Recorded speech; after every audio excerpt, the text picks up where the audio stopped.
Dear me, aren't you cutting it rather close? Hmm? Miko, this was your doing? Now. Don't forget who taught you how to place your consciousness in objects. Surely you don't think your ambition alone is enough to shake A's will, do you? Though you alone are here, they too have ambitions, which they long since entrusted to you.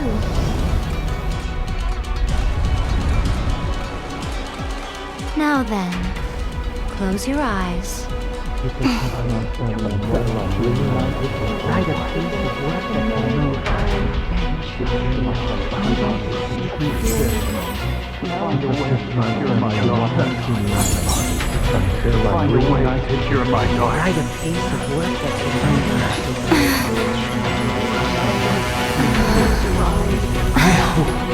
We can abolish the Vision Hunt Decree.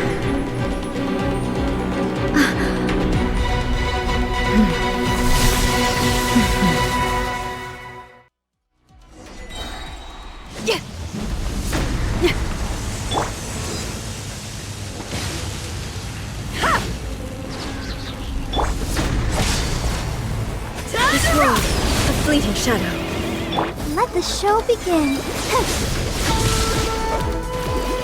Your verdict is decided. Feel the beat!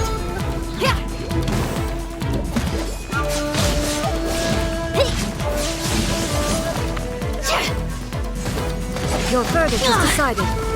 All desire can be broken.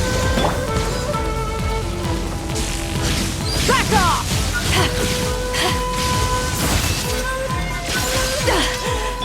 I'll protect us. Ready, steady, go! Power core! Yeah, amp it up!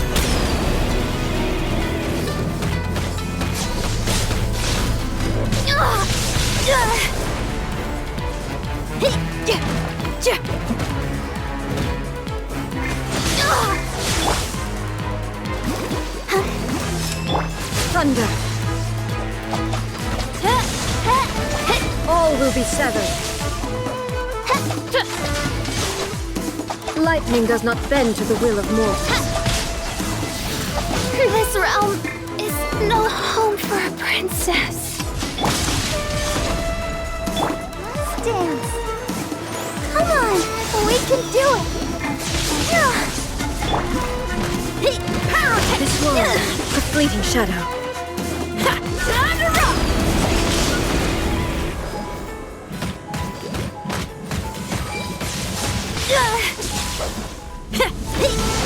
All desire can be broken.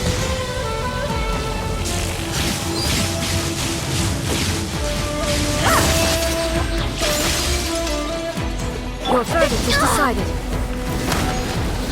I'll protect us.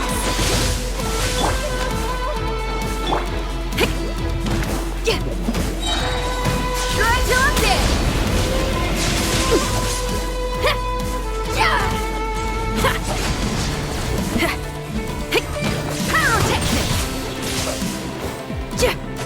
This world, a fleeting shadow. Your verdict is decided.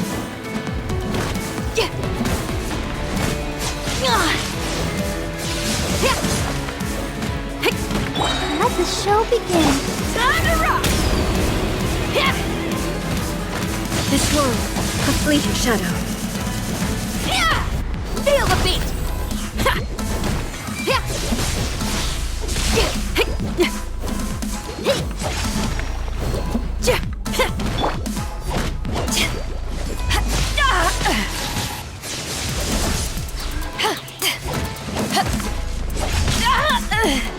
This world, a fleeting shadow. Without yearning, all returns to silence. Let's dance.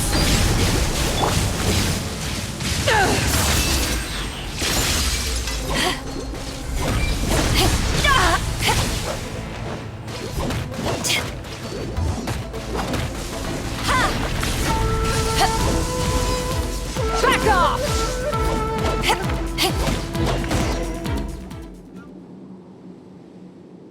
You've lost, eh? Yes, I have. Why can you not trust your people, and in the power of their ambitions? These ambitions have transcended space and time. They are something that no one can snuff out. Is this the lesson you learned from your journey in Liyue? There are nations where humans cast their god aside and stride forward. So are we to just abandon the notion of progress for the sake of wishful thinking? You and I have both witnessed the great loss that progress can bring. Eternity. Eternity is the only way. When lightning flashes, it casts a shadow. My name means shadow. With my blade, I purged all obstacles to progress.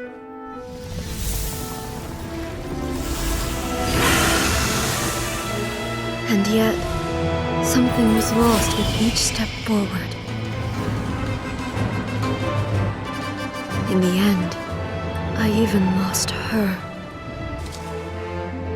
The tales are still retold in the shade of every thunder sakura. But the wounds left on our nation by that terrible loss still ache. Never stop searching, even if only for a brief flash of light. If nothing else, we have the present moment. She said that once. But I've seen a nation stride forward and lose everything to the heavenly principles. Perhaps only if time stands still will the lightning's glow never fade. The present moment is a fragile illusion. Only eternity can bring us closer to the heavenly principles. I am no longer the shadow. Mine is the most supreme and noble form. Let power over the realm be vested within me. In this form shall I honor my subjects' dream, for a land of eternity, unchanging forevermore. The heavenly principles. Irrelevant nonsense as far as I'm concerned. When all's said and done, all you really want is to protect your beloved Inazuma forever and ever. Isn't that right? That would be something of an oversimplification. But is this nation worth existing for eternity?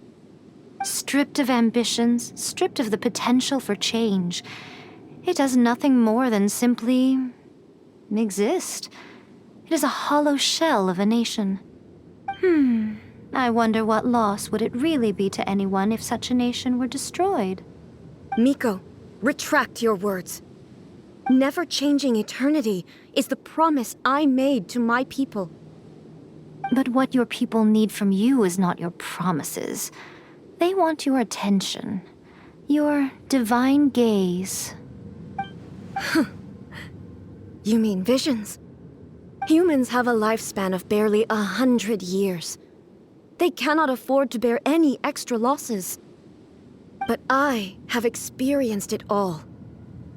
That is why I have chosen to guide them along the correct path toward eternity. But eternity is far too cruel a fate for you, eh? For me? Not only have you stopped paying attention to the world, but you have stopped paying attention to yourself. It must have been terribly lonely here, all alone, for centuries on end. But it is necessary. You will miss much by refusing progress. You seek to prevent loss, but have you considered all you are losing by remaining here in stasis for all eternity? You are obviously lonely, and yet for the sake of eternity you choose to stretch your loneliness out to infinity. Tell me this. Why is the sky here that was once so dark glowing again? Why now? This is your plane of euthymia. It's your inner world. So it can only mean that you are happy to see me again. You have found the loneliness here unbearable for a long time now, haven't you? I have nothing to say to that. But I have so much to say to you. Let me tell you all that has happened over the last few centuries. How long will that take? As a Fox envoy, I have an excellent memory. I recall every detail of the last few centuries with perfect clarity. So it will probably take me another few centuries to relay it to you.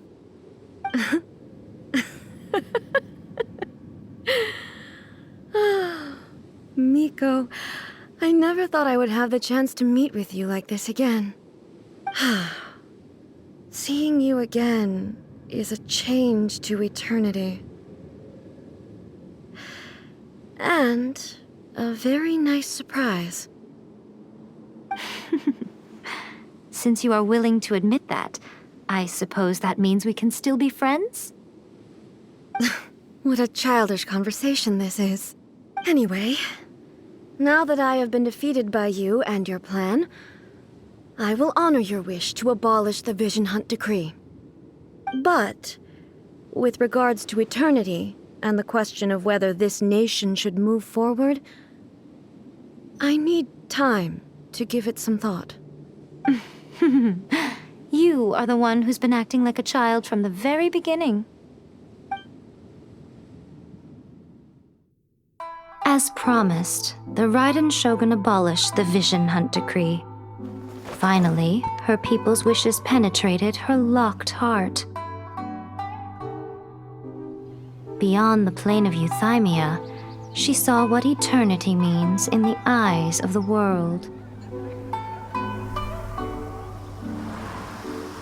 When one's fervent ambition burns brightly, the gods will cast their gaze upon you.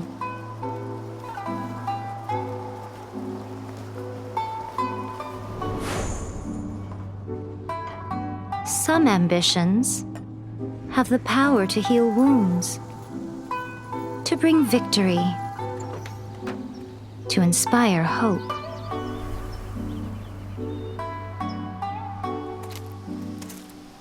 But some ambitions outlive their masters long after the soul ascends. They remain as they were in the beginning.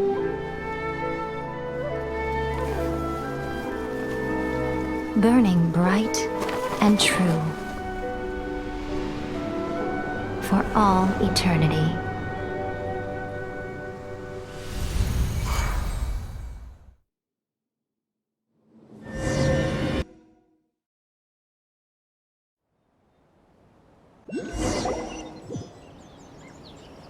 So what did you guys do in the Raiden Shogun's plane of euthymia anyway? Is the Vision Hunt Decree abolished? Oh, gotcha. Paimon was super worried, you know. So maybe the reason Yae Miko is looking for us now is because she wants to thank us. Let's go find her. No, let me try again.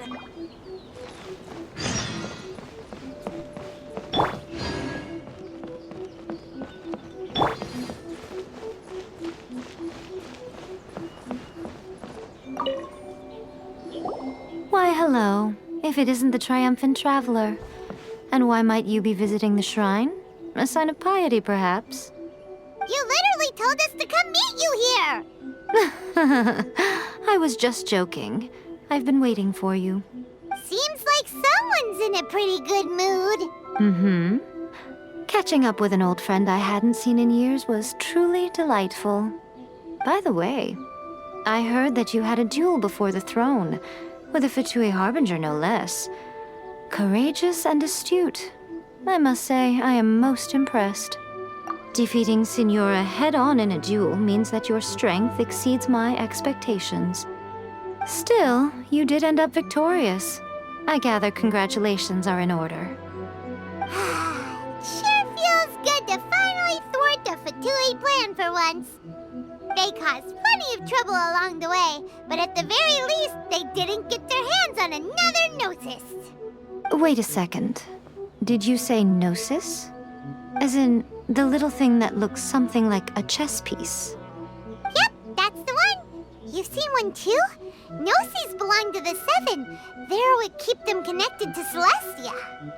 Oh, What's wrong? I handed that over. You did what now? Well, how else was I supposed to save your skin from the Balladeer exactly?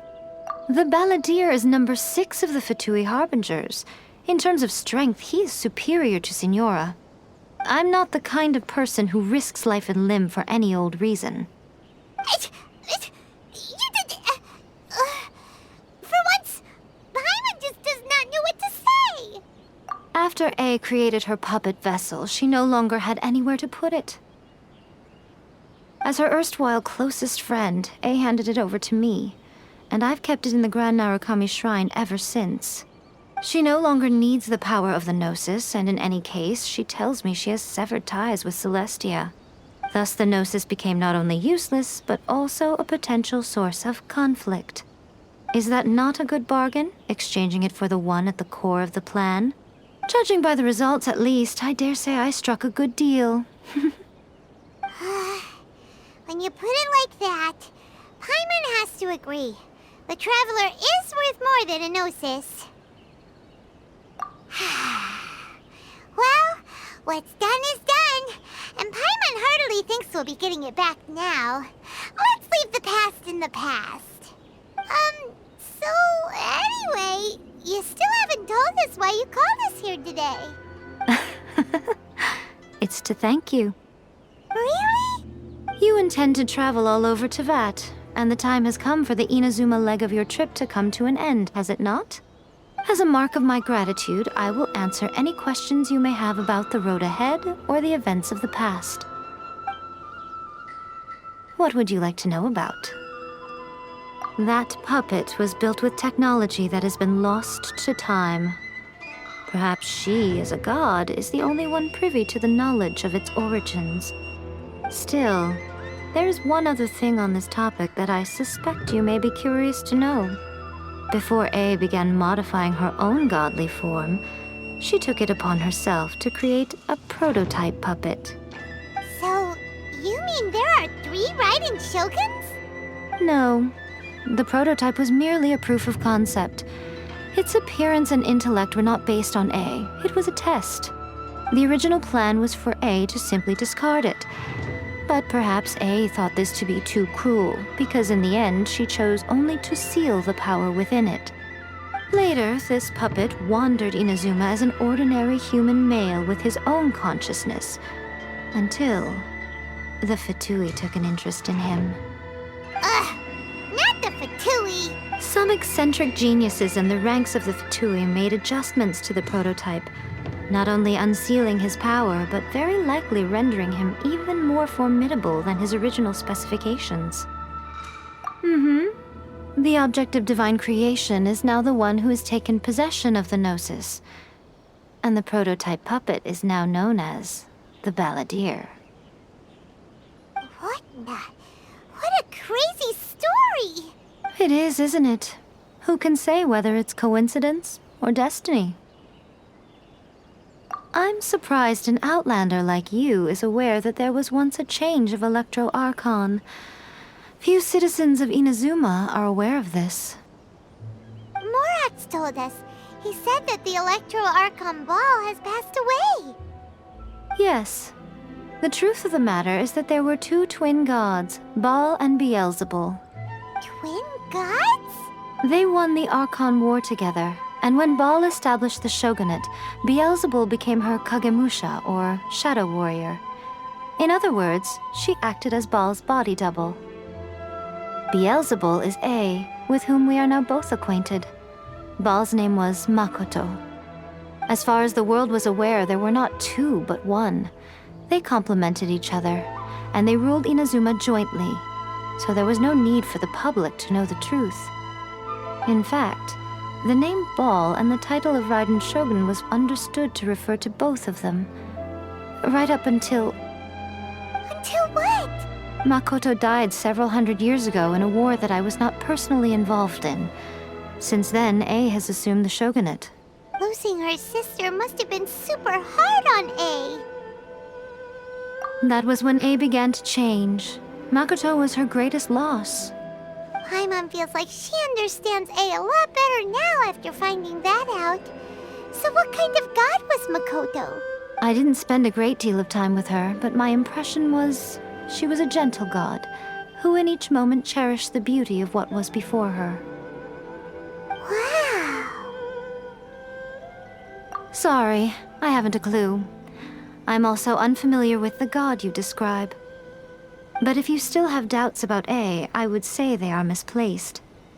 Not only does she not fit your description, but she voluntarily gave up her gnosis long ago, severing her ties with Celestia in the process. That's good to hear.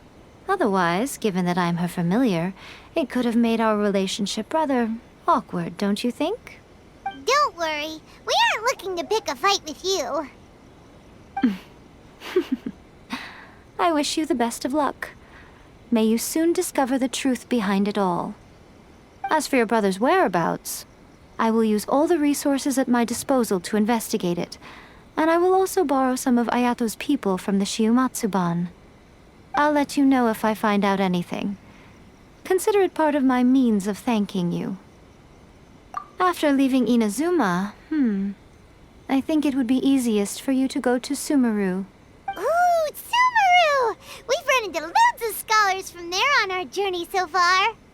Yes, well, Sumeru is the land of the god of wisdom, where the quest for wisdom and knowledge is never-ending.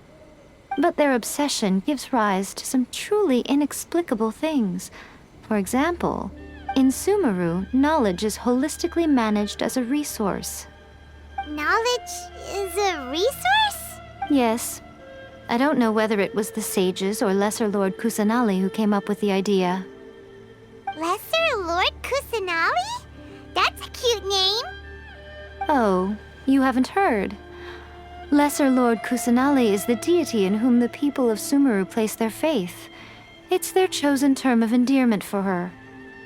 I'm sure you must have some things to discuss with her too. I wish you all the best. Are you sure? Okay then. Oh, Traveler, do you still have the omamori I gave you? Keep it safe. Is that all you intend to do with it? There was me thinking that you might hang it around your neck to show off to the world, telling everyone who inquired that it was given to you by none other than Yae Miko, the wise and beautiful. Who in their right mind would do that? Okay, I'll stop. Now, a question for you. Traveler, what is your ambition? I see. But that is merely a small goal, based on what preoccupies you here and now. Your ambition should be something that transcends the world below and the starry sky above. Something that shines in unison with fate itself. Perhaps the reason you do not possess a vision is that such an ambition has yet to be engendered within you. It's Continue on your journey, and maybe that moment will come to pass.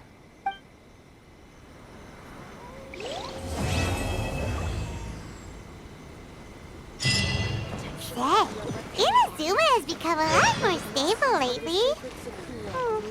Why haven't we received any new commissions? If this goes on, your sword's gonna get rusty. See that he stays safe. Well, we've got nothing else to do. Let's head over to the Adventurers Guild.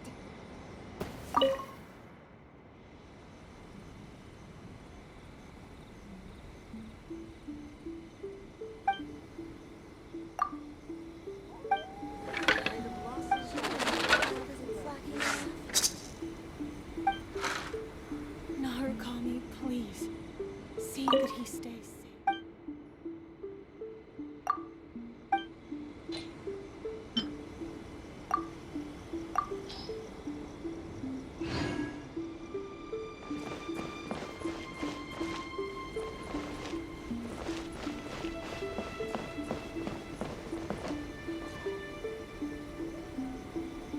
call me, please.